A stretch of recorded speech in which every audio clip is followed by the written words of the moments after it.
Amigos, o título da palestra, Tudo é Pensamento, é uma frase psicografada por Joana de Ângeles através de Divaldo Franco, o seu médium. No capítulo 9 do Livro dos Espíritos, nós encontramos Kardec perguntando: os espíritos veem tudo o que fazemos? É uma curiosidade que a gente tem. E a resposta: podem vê-lo, pois estáis incessantemente rodeados por eles, mas cada um só vê aquelas coisas a que dirige a sua atenção, porque eles não se ocupam das que não lhes interessam. Às vezes, quando você conta que vê os espíritos, as pessoas perguntam: mas você vê o tempo todo? Eu tinha tenho um amigo querido que toda vez que me encontrava na nossa juventude dizia assim: não olha para mim, não olha para mim que eu estou sem meu protetor de aura. Ele achava, falava brincando, que ele sabia, ele estudava a doutrina, sabia que não era assim, que a pessoa que vê ou que escuta, vê e escuta o tempo todo. Estaríamos todos loucos, não teríamos uma vida normal. Mas aqui Kardec se preocupou em saber o quanto dos nossos pensamentos eram nossos ou era interferência dos espíritos. Os espíritos podem conhecer os nossos pensamentos mais secretos? Ah, meu Deus! Eu sei que vocês já estão pensando naquele pensamento. Aquele que você nem para o espelho, se olhando, confessa. Mas ele está lá, dentro de você, escondido de todos, menos de você. A resposta dos espíritos foi: conhecem muitas vezes aquilo que desejarias ocultar a vós mesmos. Nem atos, nem pensamentos podem ser dissimulados para eles. Então, sinceramente, vamos relaxar. Porque ele continua, vocês vão ver. Eu tenho ainda 4 perguntas, vocês vão ver onde é que ele chega. Assim sendo, pareceria mais fácil ocultar-se uma coisa a uma pessoa viva, pois não podemos fazer essa mesma pessoa depois da morte? Tipo assim, você passou a vida inteira mentindo para fulano. Fulano desencarna e te descobre. Era isso que Kardec queria perguntar. A resposta dos espíritos foi: certamente, pois quando vos julgais bem escondidos, tendes muitas vezes ao vosso lado uma multidão de espíritos que vos veem. Uma multidão. Sempre houve essa ilusão. A pessoa chegava aqui na comunhão para se tratar, dizia assim: olha para mim, eu sei que tem um espírito que não me deixa. Gente, não é um espírito. Um espírito é o chefe. Se você for equilibrado, o chefe dos bons. Se você não for, o chefe dos que ainda não são bons. Essa que é a verdade. E o que é que atrai essas companhias para nós? Em primeiro lugar, o nosso pensamento. Isso, você pode começar a se ajoelhar agora e chorar. Porque é exatamente isso que acontece.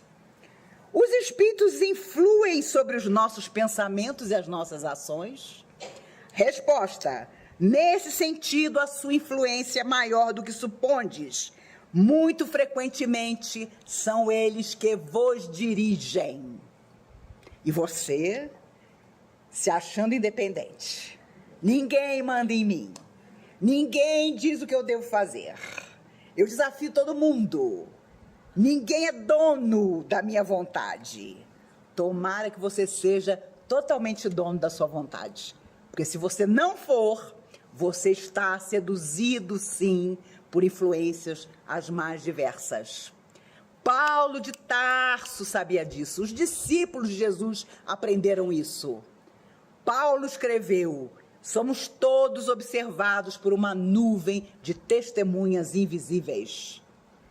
Eles viam os espíritos, tinham experiências espirituais mesmo. O que eles recebiam na casa do caminho que Pedro dirigia com os discípulos, de gente obsediada, incorporada por almas sofredoras, não está no gibi. Crianças, inclusive. Então, em Roma, a coisa era braba. E por onde eles passaram, levando o evangelho de Jesus, encontraram chamados endemoniados. Lembram-se de quando Jesus, para chegar à cidade de Gadarra, atravessa por trás da cidade, era um cemitério. E lá ele encontra um jovem que morava no cemitério, porque a família o havia expulsado. Ele tinha várias entidades que o dominavam. E Jesus pergunta: como te chamas? E o Espírito responde através do rapaz: Legião, porque somos muitos. E Pedro, querendo proteger Jesus e interferir, e o Espírito da sombra vira-se, aponta para Jesus e diz: ele eu sei quem é, e tu quem és? E Pedro recua, porque Pedro viu que não tinha a firmeza de se colocar à frente daquele espírito sofredor, que era um chefe de uma falange que assediava o rapaz. Basta dizer que a grande economia de Gadarra era a criação de porcos.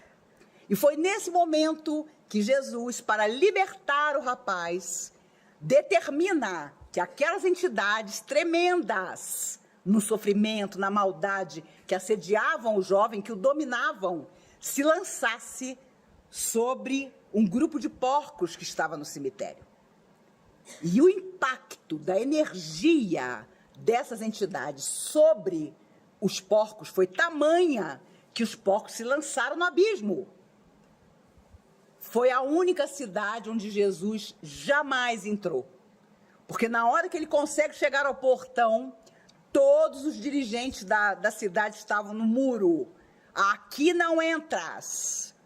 Desesperados, porque uma manada de porcos tinha se lançado no mar. Aqui não vais fazer nada. O portão fechado. Jesus não entrou, porque contrariou, obviamente, aqueles homens que se consideraram lesados porque os porcos tinham sido lançados por vontade própria. Imagine a carga energética. Mas o rapaz foi libertado. Então, na verdade, com o nosso pensamento, invariavelmente, nas nossas horas difíceis de inconformação, de mágoa, de não desculpar o outro, com nós mesmos, nós atraímos energias, vibrações, não necessariamente o espírito. Mas é óbvio que a partir do momento que você começa a se alimentar daquela energia, seu astral baixa e as entidades sofredoras, meu Deus, olha lá fulano está abaixo de 0. Ah, vamos ficar junto de fulano. Para você sair disso, você precisa, por sua iniciativa, tomar uma atitude. Porque os sofredores que te acompanham não vão tomar. Eles estão fora do corpo, eles não têm as mesmas condições que nós temos. Você está se sentindo mal? Você entra no cinema, você convida alguém para tomar um café, você vai atrás da pessoa com quem você está indisposto e tem uma conversa. O sofredor desencarnado não pode fazer isso. Ele vive sob a tutela dos próprios pensamentos, das vibrações que ele deixou na lembrança dos outros, nas coisas que ele fez na Terra que não eram boas, que não eram corretas, a herança negativa. Então, para uma alma sofredora no mundo espiritual ser convidada à tarefa, a se renovar, não falta convite. O problema é quando eles aceitam. É difícil para eles aceitar. Por isso é tão difícil você parar de fumar, você parar de usar droga, porque vai dar trabalho para as entidades que usam você procurar outro. Não duvide, os vícios estão relacionados com a nossa vontade. Se nós sairmos disso, as entidades têm que procurar outro. Elas não, muitas delas jamais, por muito tempo, vão pensar em bondade. Elas querem viver daquele jeito. Quando estamos na Terra, nós sabemos o que é melhor para nós, a gente não vai atrás do que não é. Nós não podemos falar nada, porque nós também temos as nossas conveniências ainda. E a alma sofredora, embora sofra, ela tem plena consciência de que ela está fora da matéria, praticamente todas elas têm. Ah, nossa, meu avô era assombração daquela casa por 50 anos. Mas não era mesmo. Porque não deixam, sabe? A espiritualidade não deixa. Vou contar a vocês uma coisa que aconteceu há um ano, pouco mais. Eu cheguei em casa de uma palestra, tinha uma alma sofredora no meio da minha sala. Na hora que eu abri a porta e dei de cara com ela, imediatamente, contrariadíssima, ela disse: eu estou indo embora, porque esses que fazem palestra com você disseram que eu não posso ficar aqui. Enraivecido, porque ele queria ficar. Então, a verdade é que nós temos, sim, a companhia que nós procuramos. E quando, detalhe, você resolve fazer o bem, se equilibrar, ter uma vida em que você está equânime com a fé que você possui, com os preceitos do que é bom, do que é reto, você também atrai. A inveja, que é uma das forças mais deletérias que existe. A pessoa não inveja o que você tem, inveja o que você é. É um engano nosso imaginar que a pessoa inveja o seu cartão de crédito, a sua viagem não sei para onde. Ela olha para você e ela acha que você é feliz. Isso já é motivo de inveja absoluta. Principalmente nos dias de hoje. As almas sofredoras também nos invejam. Os espíritos influem sobre os nossos pensamentos? Já falei. São eles que vos dirigem. Temos pensamentos próprios e outros que nos são sugeridos? Sempre há dúvida. Será que sou eu que estou pensando isso? Será que é meu protetor? Será que é uma alma sofredora que está pensando pela minha cabeça? Resposta dos espíritos. Vossa alma é um espírito que pensa. Não ignorais que muitos pensamentos vos ocorrem a um só tempo sobre o mesmo assunto, e frequentemente bastante contraditórios. Pois bem, nesse conjunto há sempre os vossos e os nossos. E é isso que vos deixa na incerteza, porque tendes em vós duas ideias que se combatem. Imagine seu espírito protetor dizendo: meu filho, não faça isso. E seu espírito, você, encarnado: ah, mas eu vou fazer. Meu filho não vai por aí: ah, mas eu vou. Né? Pode ter certeza que a briga não é pequena das nossas emoções quando nós abrimos a nossa percepção para essas forças amigas. Quando nós pedimos nas nossas orações, meditações, que elas nos ajudem, que elas nos influenciem, que elas transformem a nossa vida, claro, contando com a nossa intensa participação. Como distinguir os nossos próprios pensamentos daqueles que nos são sugeridos? Resposta: quando um pensamento vos é sugerido, é como uma voz que vos fala. Os pensamentos próprios são, em geral, os que vos ocorrem no primeiro impulso. Ou seja, você vai para fazer besteira. Aí, no meio do caminho, vem aquela ideia: não faça isso. Já não é você, porque você quer fazer besteira. Você já está no caminho da besteira. Mas aí alguma coisa te segura. Será? Será que não vai dar problema? Pode ter certeza. Quando você pensa, será que não vai dar problema, já não é você. É o seu protetor. Quantas vezes ouvi espíritas dizendo: ah, eu queria que o meu mentor tomasse a minha vida nas mãos e fizesse tudo. Se há uma coisa que os nossos protetores espirituais não fazem, é isso. Agora, Chico contava que quando a gente faz uma besteira muito grande, que vai atrasar o nosso processo evolutivo, e tem muita gente que faz, se a gente olhasse os nossos protetores, nós ficaríamos enlouquecidos, porque eles derramam aquela lágrima, porque eles sabem que estão nos esperando. Cada bobagem que nós fazemos, atrasamos o nosso encontro com eles.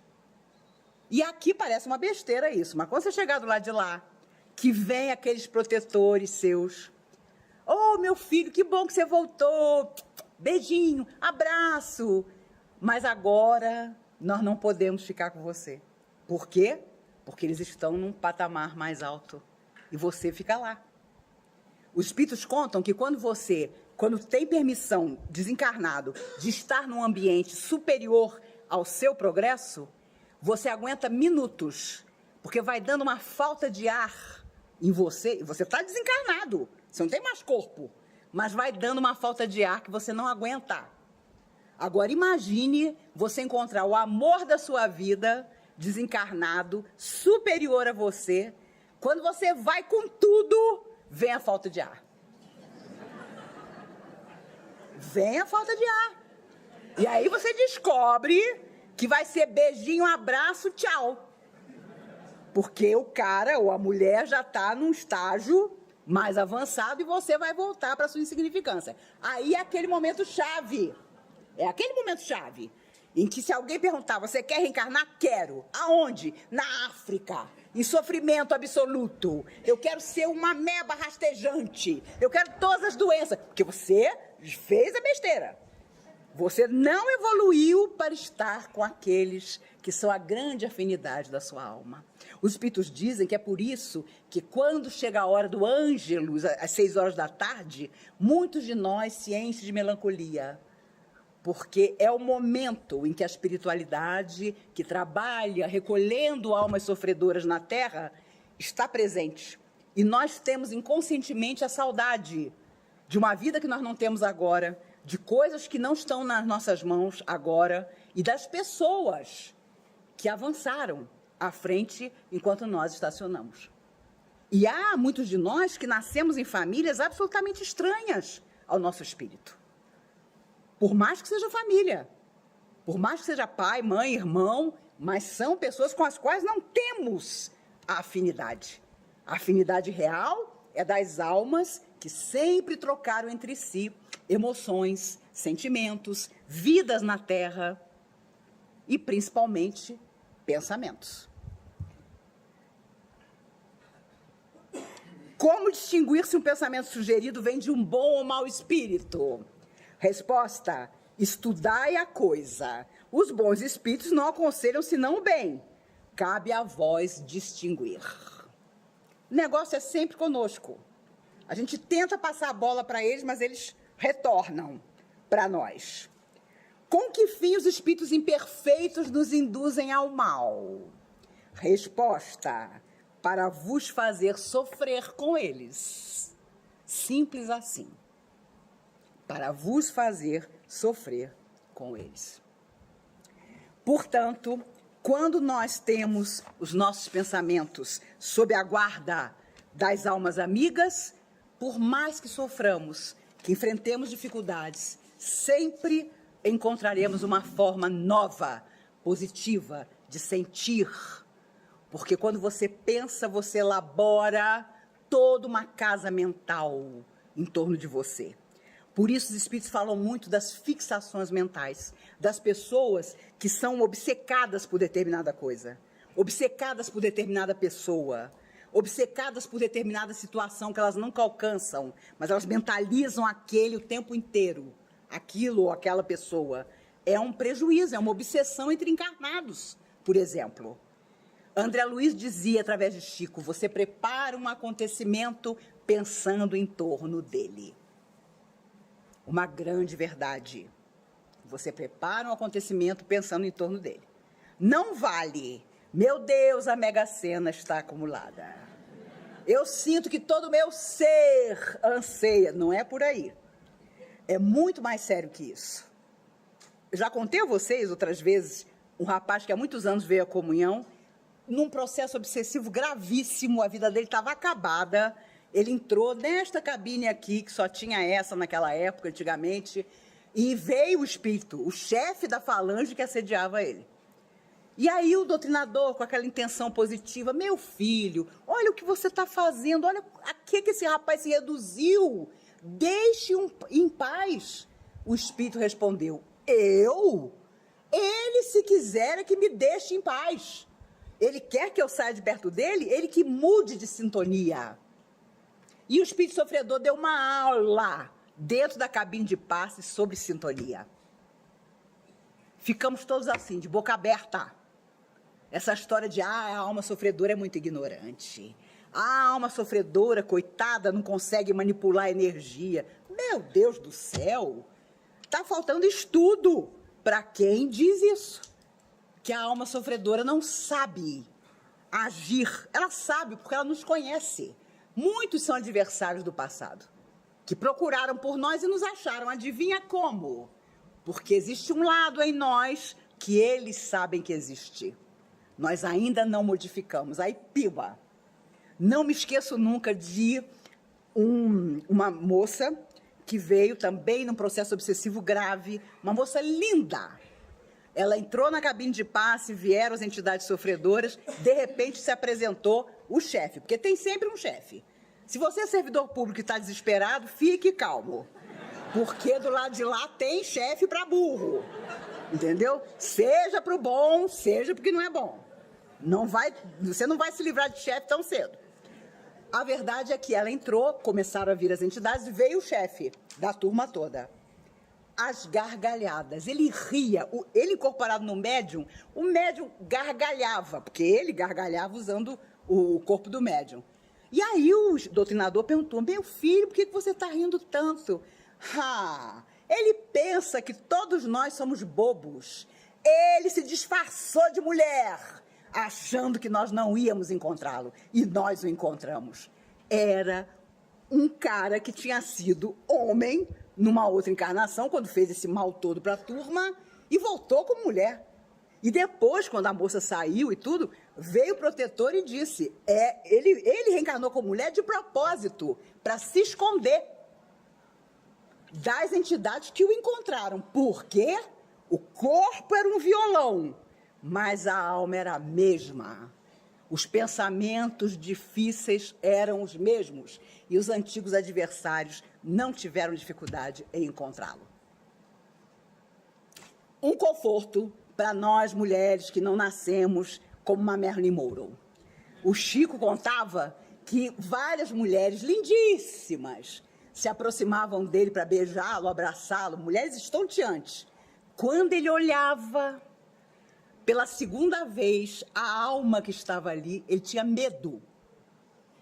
Elas tinham nariz de bruxa. Olha que maravilha. Você do lado de uma colega de trabalho estonteante, que os homens do seu trabalho fazem questão de estar no elevador com ela, entendeu? E você sabe disso. Se deixar, você desce e sobe escada, mas ela vai ter lugar sempre no elevador. Você imaginar que ela tem um nariz de bruxa. Meu Deus, que coisa confortadora. E o Chico dizia que muita mulher com uma tremenda embalagem, no fundo, era uma alma terrível, né? E o contrário deve ser verdade também, né? Devem ter pessoas cuja beleza não é essa coisa toda, mas cuja alma guarda ali a beleza que a alma tem quando sai do corpo. O nosso problema é que a gente tem corpo, então já complica, né? Para vocês terem uma ideia de como isso é sério, esses quadros que nos rodeiam, quando nós desencarnamos, se eles se fixaram muito na nossa memória, eles continuam a nos acompanhar. É por isso que determinados pesadelos, quando a gente dorme, estão relacionados a quadros mentais que nós temos. É por isso que a alma suicida sofre por um longo tempo, porque ela reprisa incessantemente o instante do suicídio. Infelizmente, do ano passado para cá, uma verdadeira epidemia de suicídios no mundo e no Brasil também. O Chico comentava que de todas as formas de morte, quando a pessoa se jogava na frente de um trem, era uma coisa assim, porque dilacerava o perispírito todo. E eu me recordo que uma vez, um moço que tinha se atirado na frente de um trem lá no Rio de Janeiro, se comunicou aqui na comunhão. Havia lápis e papel em cima da mesa para os médiuns psicógrafos utilizarem. Ele, incorporado na médium, aos prantos, catava, usando o corpo do médium, os lápis e os pedaços de papel, e fazia assim, no corpo do médium. Então, o protetor nos disse, ele não está vendo lápis e papel, ele está vendo os pedaços do corpo físico dele dilacerado pelo trem. E ele está enlouquecido de dor, porque muitos enlouquecem no outro lado da vida. E ele queria juntar de novo os pedaços de um corpo que não existia mais. Então, vejam o que é a cabeça da gente. Se ela trabalha a nosso favor, felizes de nós. Se ela trabalha contra nós, nós temos um grande adversário a vencer. E muitas vezes, nós somos pessoas simpáticas, agradáveis, educadas, e os outros lançam flechas, são verdadeiras flechas. Sabe a flecha do índio? São energias em forma de flecha que vêm na nossa direção para nos atingir.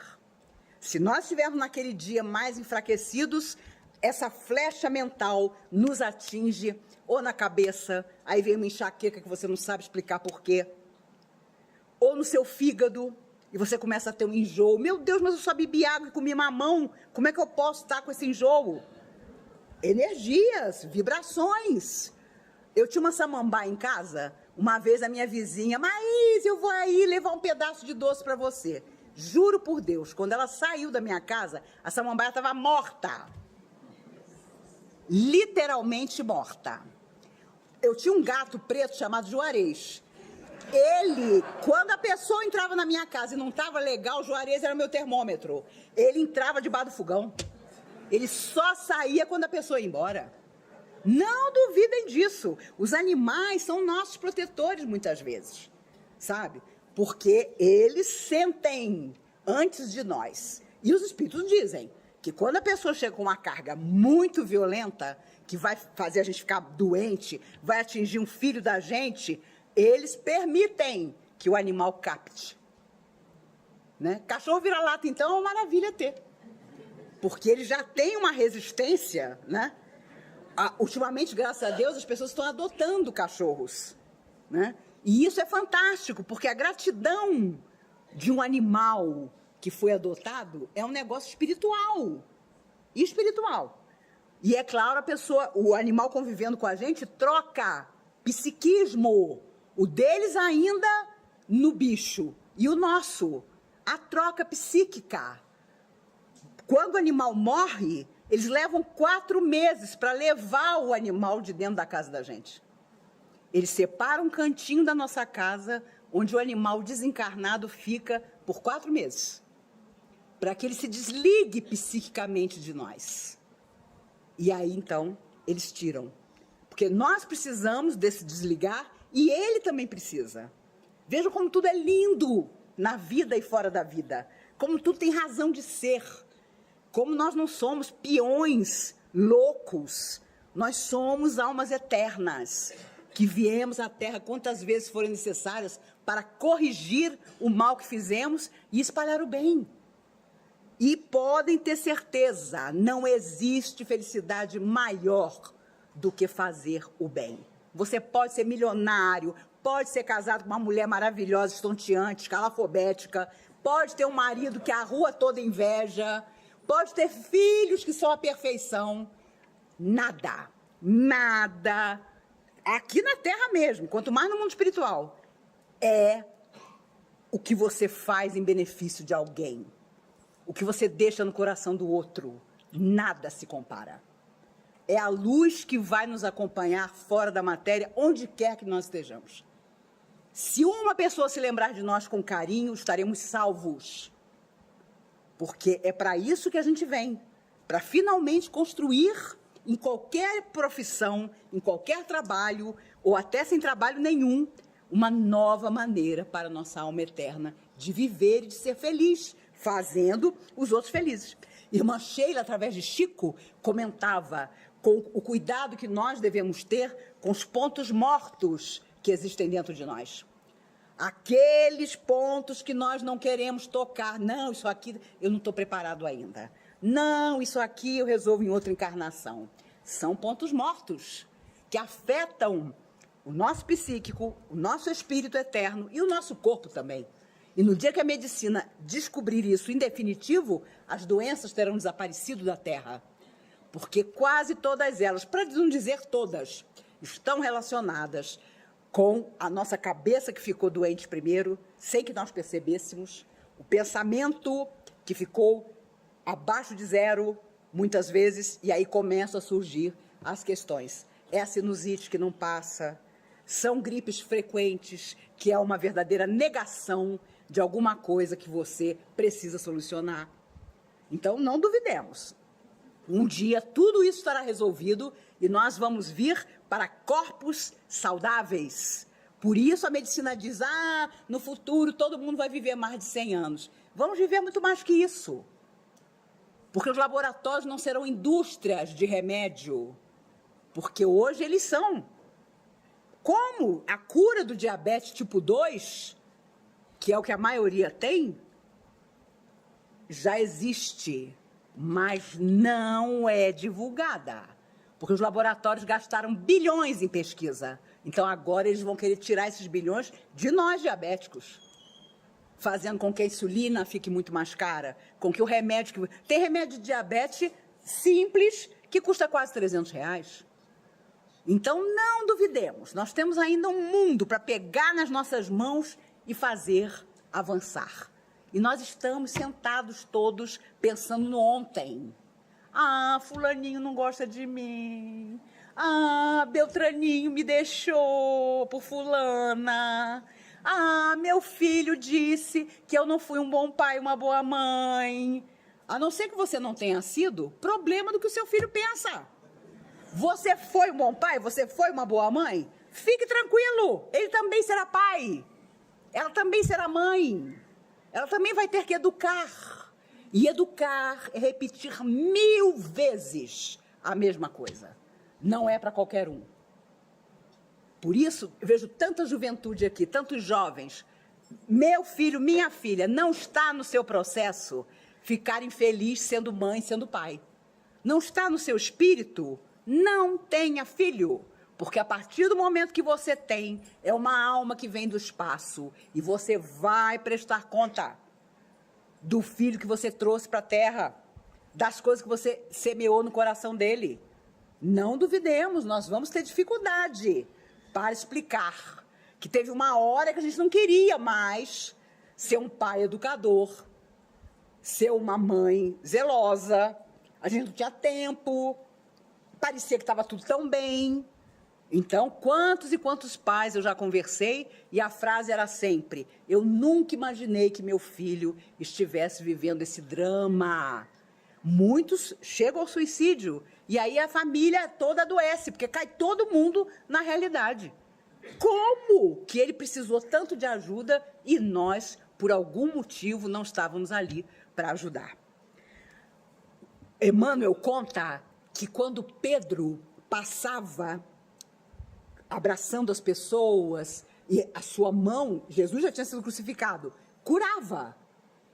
Era tamanha a energia de Pedro que os familiares dos doentes colocavam as camas, as macas, em fila por onde Pedro ia passar.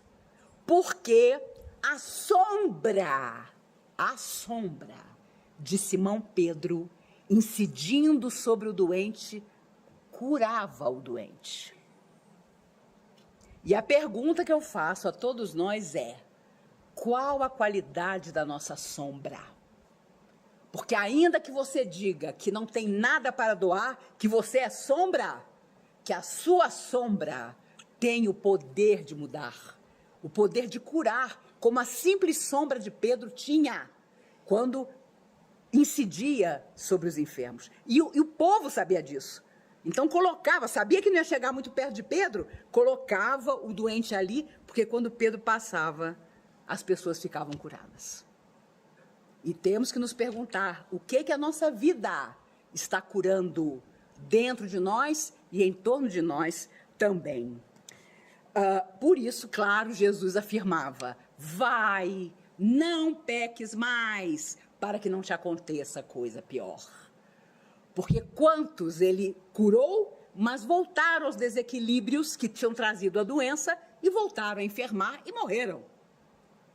Porque nem o próprio Cristo, a alma mais perfeita que já viu na Terra, tinha o poder de fazer com que a pessoa não errasse mais. Mas ele avisou: vai e não peques mais, para que não te aconteça coisa pior.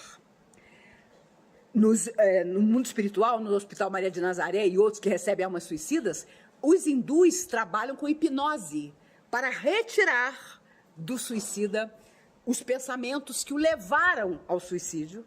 Então é como se fosse assim, uma borracha temporária para programar aquela mente para voltar à Terra, mas sabedora de que o resgate vai acontecer.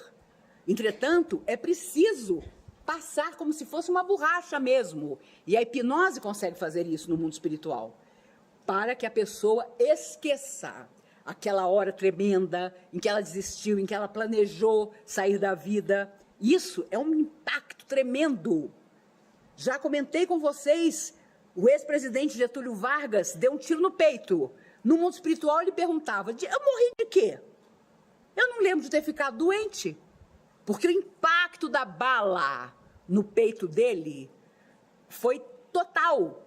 A cabeça simplesmente deu voltas. E ele tinha prometido, que é mais grave, a filha Alzira, a sua grande companheira, a filha que ele adorava, que ele não se mataria. E isso foi uma coisa que ele não se perdoou, porque ele adorava aquela filha. E quando ela entrou no quarto, ele agonizava, e ela contava nas memórias dela, ela contou que a primeira coisa que ela falou foi, meu pai, você prometeu! E ele já não conseguia mais falar. Então ele saiu do corpo marcado por aquele momento tremendo. A filha que ele adorava cobrava dele a atitude que ele não tinha conseguido levar em frente. Uma atitude de coragem, né? E não a que levou ao suicídio. Quando nós voltamos à Terra, nós buscamos sempre a cura real, que não é a felicidade, não é o dinheiro, não é o nosso corpo não ter problema nenhum, é a alma. E aí, se for preciso ficar doente, fica-se. Se for preciso viver dificuldade financeira, se vive, né? Uma coisa é certa, de tempos para cá, da minha geração para cá, muitas coisas são comuns a todos nós. As dificuldades são semelhantes, embora cada um de nós tenha a sua particularidade. Mas ninguém pode dizer que está morrendo de felicidade. E a verdade é que isso está sendo um prejuízo enorme, porque todos nós estamos pessimistas, desanimados, tristes, no dia a dia. Isso não pode continuar acontecendo, porque nós vamos ter consequências graves. Nós estamos nos alimentando dessa energia, sabe? Você pergunta, como você vai? Estou péssimo. Você tem 1 minuto para me ouvir, a pessoa fala 2 horas.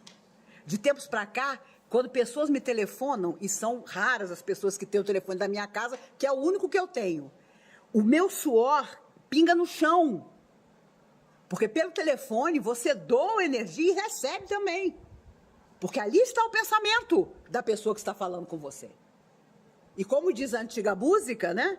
O pensamento parece uma coisa à toa, mas como é que a gente voa quando começa a pensar? Já dizia a música. E é a pura verdade. Jesus sabia tanto disso que ele colocava as suas frases, falava do seu evangelho para marcar na alma de todos aqueles que estavam na terra naquela época, e nós aqui estávamos, né? Uma vez, os espíritos amigos que aqui trabalham conosco me contaram que muitos de nós, meninos de sábado, ouvimos da boca do próprio Cristo o Sermão da Montanha. Pergunto o que vocês fizeram. Ah, ouviu da boca do próprio Cristo, agora vai ouvir Maíse, que é para ver o que é bom para tosse, né? E eu também estava lá, não posso falar de vocês. Estou falando brincando. Mas eles uma vez me contaram que... E por isso nos chamam de meninos.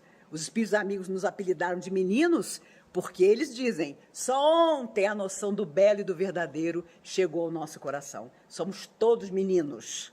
E se incluíram, coitados, né? Quando, na verdade, eles têm uma maturidade já e um progresso espiritual que nós, encarnados, ainda não temos. E os desencarnados aos montes que estão aqui hoje, muitos se preparando para voltar à Terra, temos que falar a eles também, dizendo, venham, venham que está tudo praticamente ótimo. Né? Porque vai que desencoraja, né? Venham, vocês são a geração que vai mudar o mundo, não é? Outro dia houve uma passeata no Rio de Janeiro para falar do clima, para falar da proteção às florestas. Um repórter da Globo, desavisado, pegou um garotinho de 3 anos e perguntou para ele, o que você quer? O garoto, muito sério, 3 anos, salvar o planeta. Eu falei, obrigada, senhor, eles chegaram. Eles chegaram. Não vai ter jeito, não é? Essa garotadinha. Eu já contei isso para vocês aqui uma vez. Há tempos atrás, um pai e uma mãe católicos trouxeram uma menina de 6 anos para falar comigo aqui. E aí contaram, olha, nós não somos espíritas, mas a nossa filha começou a dizer em casa, eu preciso assistir a palestra da Maíse. Aí ficou todo mundo pirado. Quem é essa Maíse? Meu nome não é muito comum. O cara trabalha no Banco do Brasil. Aí ele começou a perguntar, vocês conhecem uma Maíse? É uma pastora? Aí o pessoal do banco, né? Porque eu sou daquelas que faz palestra de graça para o Banco Central e para o Banco do Brasil, disse, é a Maíse lá da comunhão. O casal trouxe a menina. A menina me mostrou um papel onde ela tinha desenhado um campo de girassóis, eu e ela de mão dada, atravessando o campo de girassóis. Eu, idiotizada, nos meus 60 anos, que eu já tinha 60 anos, olhei e falei, que lindo! Você desenhou eu e você de mão dada nesse campo de girassóis. E o pai dizendo para a menina, fala para ela o que você disse lá em casa. A menina muda. Aí eu falei, pode falar, 6 anos. Ela, com toda a autoridade, disse para mim, é que eu disse a eles que antes de eu nascer, eu já assisti a sua palestra aqui na comunhão. Juro, a minha perna virou uma geleia. Eu não lembro quem estava aqui comigo, mas alguém botou uma cadeira atrás de mim, porque viu que eu tinha ficado branca. E aí, com a maior tranquilidade, os espíritos amigos disseram, tá vendo, Maíse, como é bom começar cedo? Quem te viu fora do corpo agora está dentro do corpo. E vem para dizer, será que ela ainda está lá? Será que ela está cumprindo a tarefa dela? Vocês veem como essa garotadinha vai transformar o universo. E nós seremos bisnetos deles, que é para poder aproveitar uma terra renovada. Não sei o plano de vocês, eu saindo desse corpo pretendo ficar uns 400 anos embaixo de uma mangueira. Todo mundo passando para reencarnar e eu dizendo, vão com Deus. Eu só volto quando a coisa é muito boa. Essa é que é a verdade, né? De vez em quando, algum amigo meu que lida com extraterrestres diz assim para mim, Maíse, os extraterrestres estão aqui, eles estão no disco voador não sei da onde, eles apareceram não sei aonde. Eu moro no 6º andar. Eu deixo minha janela escancarada. Sempre escancarada, na sala, nos quartos, porque quem vier para me levar, eu estou tranquila. Mas do jeito que a coisa anda, não vai ser um disco voador só. Vão ser 2. Um comandado por um unicórnio, o outro por um zumbi. E aí ainda vai valer meu livre-arbítrio. Irei com o zumbi ou com o unicórnio? Raciocinem, né? Então não tem jeito. O que atrai o outro para nós não é só a afinidade, a energia, o ectoplasma. É o que a gente pensa. E pensando, nós sentimos. Os sentimentos geram ideias. As ideias se traduzem em ação. É isso que nós temos que pensar. André Luiz, por 3 anos, sem se identificar, acompanhou Chico Xavier em todas as psicografias dele, para aprender como se psicografava, para criar uma energia, da energia de Chico com a dele. E ele era a alma necessitada, Chico era Chico. Mas durante 3 anos, ele foi autorizado por Emmanuel a acompanhar Chico em toda parte, para que se criasse a afinidade. Tempo é sábio. O tempo faz com que você se afinize cada vez mais com aquelas pessoas com quem você tem que cumprir um destino. Nem preciso falar da relação da mente com a mediunidade. Através da nossa cabeça, os espíritos vêm e se comunicam. Tenhamos psicografia, tenhamos psicofonia, tenhamos incorporação, efeitos físicos, cura. Eles precisam se utilizar do que nós temos de bom para trabalhar. Por isso, o médium tem que estudar, tem que ser bom minimamente. Não adianta você não traduzir na sua vida pessoal o equilíbrio que a religião que você escolheu te ensina. Seja qual for a religião. Espiritismo mais ainda, porque nós conhecemos os detalhes do mundo espiritual. Conhecemos profundamente essa relação daquele que não tem mais corpo conosco, que por enquanto estamos no corpo. Então a nossa responsabilidade de mudar a nossa vida é total. Nem preciso dizer, jovens e crianças são mais sensíveis a essas flechas mentais. Tem criança e adolescente dando tanto trabalho que um dia, nas escolas, vai ter roda de conversa para discutir a mediunidade que essas crianças e adolescentes têm. porque eles também estão sendo atacados por essa energia que não quer que a Terra avance, não quer que nós avancemos. Em 1857, porque os espíritos que não são bons atuam tentando nos atingir para vos fazer sofrer com eles. É a mesma coisa até hoje. E eu me lembrei, aliás, foram os espíritos amigos que me lembraram essa semana lá em casa, que nós temos uma história, né, no folclore que tem tudo a ver conosco, que é a história da cigarra e da formiga. Nós, com certeza, fomos cigarra por muito tempo, achando que não precisávamos de nada, não precisávamos nos cuidar, não precisávamos ter na nossa vida equilíbrio para sustentar os dias difíceis. A formiga não é boba, ela sabe que o inverno vem. E nós, sabedores das lutas, dos sofrimentos, das perdas que passaríamos, ainda vivemos na flauta, em muitas vidas. Agora nós queremos tudo. Queremos a felicidade perfeita, queremos a beleza perfeita, queremos o dinheiro maravilhoso, invejamos o nosso vizinho, achando que ele tem o que nós não temos. Essa é que é a verdade. E às vezes ele é muito mais sofredor do que a gente, mas disfarça melhor. E por aí vai.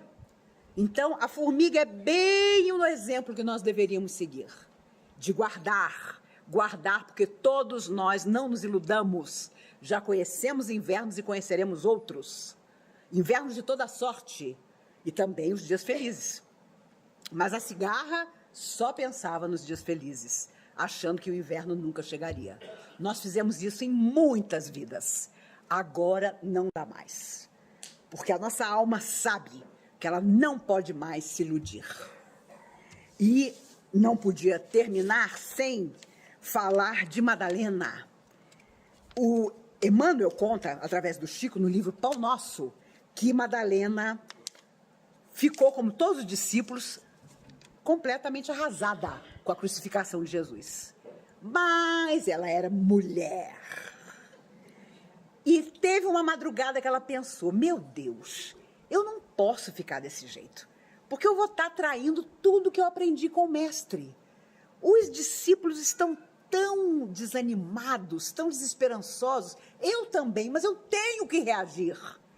E a reação dela foi, vou até o túmulo, vou até onde ele está enterrado, para aurir forças, para seguir a minha vida com o exemplo dele. E quando ela chega, o dia ainda não tinha amanhecido, os apóstolos, depois de muito chorar, estavam dormindo. Jesus aparece. Por que procuras entre os mortos aquele que vive? E Emmanuel, maravilhoso, na mensagem diz, sejam como Madalena, que acordou antes, porque depois seria tarde. Ela sabia que ela tinha que reagir àquela desesperança. Já imaginou você seguir um cara que jura que veio transmitir a mensagem da sua vida, da vida de todos, e o cara terminar crucificado como um ladrão? Não foi mole. Ficou todo mundo na estica do chão. Mas ela, mulher, né? Vocês sabem como é mulher. Acordou antes, pegou uns lenços, um óleo e pensou, eu vou até o túmulo para cuidar do cadáver de Jesus. E eis que ele aparece, e ela vai correndo contar, acorda os discípulos, Jesus tinha voltado. E é, claro, como os homens faziam, né? E fazem muitas vezes. Você é louca! Que isso, você é maluca! Né? Mas justo para você, sempre. Sempre. Meus amigos, os discípulos não eram diferentes dos homens que tem aqui na plateia, não. O esquema era esse. Madalena, uma mulher que tinha deitado com não sei quantos milhões de homens, mas Jesus via o coração dela. Como as almas amigas veem os nossos, e os sofredores também veem. Quando eles percebem que você se modificou, eles vão embora. Se eles não quiserem se modificar, eles caem fora, vão procurar outra coisa para fazer. Mas enquanto houver sintonia entre eles e nós, eles permanecerão. Como gato espreita o rato, como responderam os espíritos a Kardec. Então, não duvidemos, os nossos adversários do passado, muitos deles, graças a Deus, reencarnaram. Hoje nós chamamos eles de nomes lindos. Meu pai, minha mãe, minha esposa, meu filho, meu netinho maravilhoso. Se Deus quiser, os nossos adversários se corporificaram e estão tete a rente conosco. Se não tivermos tanta sorte, são as testemunhas invisíveis. E nós precisamos estar seguros de que as nossas atitudes não os manterão ao nosso lado. Eles seguirão o caminho deles, um dia todos nos reencontraremos no país da união sem a Deus, onde não há lágrima, onde não há morte, onde todo mundo vai dizer, eu fiz o melhor ao meu alcance e preciso continuar fazendo. Então, meus amigos, não sei quem nós vamos imitar mais. Pedro com a sua sombra curadora ou Madalena acordando mais cedo que os outros para nos renovar em definitivo. Façamos isso, porque a urgência do momento pede. Se alguém chegar para você para contar uma história triste, você conte uma história feliz. Tenha, resumindo, fé. Quando temos fé, seja no que for, na força que nós quisermos nomear, principalmente em nós mesmos, podemos transformar a nossa vida e o mundo em volta de nós. Pelo amor de Deus, vamos fazer isso.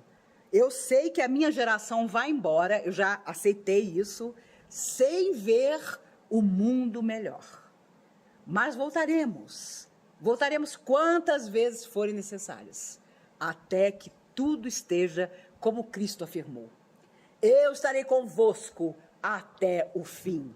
Não era o final da terra, não era o final de nós mesmos, era o fim das nossas dificuldades, a que ele se referia.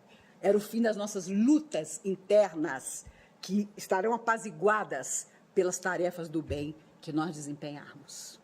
Combinado? Combinado. Dia 2 de novembro nos encontramos de novo. Eu quero dar 3 avisos para vocês. Dia 2 de novembro estamos aqui novamente e vamos falar sobre negação. E em dezembro, a última palestra do ano, vamos falar sobre seguir em frente. Sugestões dos espíritos amigos que estão aqui conosco aos sábados. E vamos seguir as sugestões. Não por minha vontade, tenho certeza que não pela de vocês também, foi feito um documentário por Fernando Mendes, um amigo pessoal meu de muitos anos, um trabalhador dessa casa por muitos anos, sobre Dona Irene Carvalho, através de quem, ao longo de muitos anos, até ela desencarnar com 95 anos, há quase 3 anos, as orientações espirituais dessa casa aconteceram. Ele fez um documentário e vai passar no Cine Brasília, às 7h30 da noite, desta segunda-feira, depois de amanhã. O documentário é absolutamente gratuito. Você não precisa pagar para entrar, você não precisa nem levar mantimento. O Fernando me pediu que estivesse ao lado dele para dizer umas rápidas palavras, depois o documentário vai ser passado, dura 1 hora. Aparece um monte de gente maravilhosa, de quem eu já falei tanto para vocês, que foram fundadores dessa casa. Aparece seu Mário, aparece depoimentos sobre Dona Irene. Ela foi uma entusiasta do teatro, ela fez o teatro espírita durante muitos anos, até quase a sua morte. Apareço eu no sofá lá de casa, contando histórias sobre ela. Então, eu sei que você não tem nada melhor para fazer segunda-feira, dia 7, às 7h30 da noite, do que nos encontrar lá no Cine Brasília. A responsável pelo Cine Brasília, de forma carinhosa, deixou que o documentário fosse passado, fez questão numa homenagem à Dona Irene Carvalho, à comunhão, a todo o trabalho que ela executou. Basta dizer, meus amigos, que graças às orientações dela, o sábado à noite existe. Porque sábado era um dia que nem o porteiro sentava para frequentar. Os próprios dirigentes da casa diziam, mas sábado? Tem alguma coisa no sábado? E vocês sabem que os espíritos não gostam de alguma coisa que está faltando. A gente coloca alguma coisa lá. E foi aí que os espíritos amigos chamaram a mim. Falo porque foi a mim mesmo, que tinha 18 anos. Minha filha, vamos falar da vida. Não vamos falar simplesmente dos livros, vamos falar do que se passa na vida das pessoas, porque muita gente vai chegar. Tinham 10 pessoas na plateia naquela época. E durante 20 anos, o karma das pessoas aqui era tamanho que eu falava todo sábado. Durante 20 anos, de 76 a 96. Claro, depois a plateia ficou grande. Os outros oradores já se voluntariavam. Eu quero falar no sábado. E eu, mais do que tranquila, disse, que ótimo. Aí eu passei a falar 3 sábados e não falava um. Depois sábado sim, sábado não. E hoje em dia, graças ao bom Deus, todo primeiro sábado do mês. E tenho que fazer valer a lembrança do presidente atual, Adilson, que, quando assumiu a presidência da Comunhão, me chamou e disse, quer voltar para todos os sábados? Eu falei, de jeito nenhum. A plateia não me aguenta. 4 sábados é demais, para mim e para a plateia. Então, nos outros sábados, nós temos pessoas queridíssimas que se alternam aqui na oratória, né? Até os meus adversários já sabem, se eles quiserem fugir de mim, eles não venham aqui no primeiro sábado do mês, né? Como vocês também. Amigos, temos o documentário de Dona Irene para estar. Temos... agora a coisa vai pegar. Dia 2 de novembro, finados, não duvide, nós vamos estar aqui para conversar com vocês. O tema será negação. E no dia 9, o outro sábado de novembro, Divaldo Franco estará conosco aqui na Comunhão. Vocês podem imaginar a dificuldade. Então, quero contar a vocês que a partir do dia 16, me corrija, minha amiga, a partir do dia 16, pelo site da Comunhão, você se inscreve. Porque vocês imaginam que só 2 pessoas querem assistir o Divaldo aqui na Comunhão, Deus e o mundo. Ele colocou em 1961 a pedra fundamental da casa, que então começava, era inaugurada. A foto, tem um monte de gente, só ele ainda está encarnado. Aos 92 anos, já naturalmente com dificuldades de locomoção, por problema na coluna, mas ele afirmou que queria vir para falar mais uma vez na Comunhão. Então, nossa casa tem esse privilégio de ter Divaldo. Divaldo é mais do que orador. Orador sou eu. Divaldo é um tribuno, é um missionário. Quem não assistiu ainda o filme sobre a vida dele, vá. Você sai se sentindo o quê? A pulga do leão que matava os cristãos na arena. E olha que eu já conhecia praticamente tudo da vida dele, mas ainda me emocionei grandemente com as histórias recontadas ali. Senti tanta saudade de Nilson, que foi o grande companheiro de Divaldo a vida inteira e que desencarnou em 2013. Olha, foi um homem extraordinário. Aquele que conheceu Divaldo na juventude, ele também um jovem, ele não acreditava, mas foi o companheiro de toda a existência. Ele teve câncer 3 vezes, 2 vezes ficou curado, da terceira, não. Quando nós nos encontrávamos nos congressos, nos encontros, o Nilson me dizia em lágrimas, Maíse, como nós somos abençoados, como Joana de Ângeles, a protetora, sempre nos conduziu. Esquecido de dizer que em toda a parte administrativa da Mansão do Caminho, ele foi a alma da mansão. Porque, obviamente, Divaldo viajava o mundo inteiro. E ali estava Nilson, à frente daquelas crianças. Hoje, 4.000 crianças, 4.000 pessoas por dia são atendidas em Salvador, na Casa do Caminho, na Mansão do Caminho. Toda criança, todo dia, sai da escola que funciona lá, levando para casa 8 pães de sal, que a padaria que funciona lá dentro faz. Se você for a Salvador, não deixe de conhecer.